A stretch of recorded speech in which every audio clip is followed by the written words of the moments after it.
അങ്ങനെ അമ്മയ്ക്ക് നേർച്ച കൊടുക്കാൻ വേണ്ടി പോയി. എന്നോട് ചോദിച്ചു, അമ്മ എല്ലാ ആഗ്രഹവും നീട്ടി തന്നില്ല, ഇനി ഒരു ആഗ്രഹം കൂടി ബാക്കിയില്ലേന്ന് ചോദിച്ചു. ഞാൻ പറഞ്ഞു, ഉണ്ട് രഞ്ജീവേട്ടൻ, എന്നെ ഒരുമിച്ച് രണ്ട് സ്ഥലത്തായിരുന്നു, അതുകൊണ്ട് ഒരുമിച്ച് ജോലി ആക്കണം എന്നൊക്കെ പറഞ്ഞു. അമ്മ എന്നോട് പറഞ്ഞു പെട്ടെന്ന് തന്നെ ആക്കിത്തരാം, അമ്മയ്ക്കൊരു വിളക്ക് കൊടുക്കണം എന്ന് പറഞ്ഞു. അങ്ങനെ ഓൾറെഡി വിളക്കെല്ലാം കൊടുക്കാനുണ്ടായിരുന്നു. വിളക്കെല്ലാം കൊടുത്ത് കുറേ നേരം അമ്മേനോട് സംസാരിച്ചപ്പോൾ തന്നെ മനസ്സിൽ ഭയങ്കര ഒരു സന്തോഷമായിരുന്നു. പിന്നെ ഞങ്ങൾ നേരെ വിളക്ക് കൊടുക്കാൻ വേണ്ടി, നേർച്ച കൊടുക്കാൻ വേണ്ടി പോയി. നല്ല തിരക്കുണ്ടായിരുന്നു, കാരണം ജനുവരി എന്ന് പറഞ്ഞാൽ കാത്തു വെക്കുന്ന നമ്മുടെ നാട്ടിൽ തെയ്യത്തിനായിരുന്നു. പിന്നെ ഞങ്ങൾ പിള്ളേരുടെ കൂടെ കുറേ നേരം ഫോട്ടോസും കാര്യങ്ങളൊക്കെ എടുത്തു. പിന്നെ കലാശക്കൊട്ടൊക്കെ ആയിരുന്നു.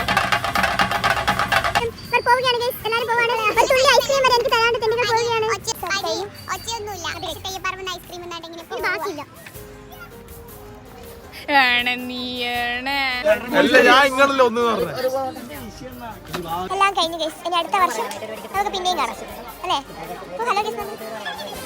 Hello guys, bye. ഈ വർഷത്തെ തെയ്യം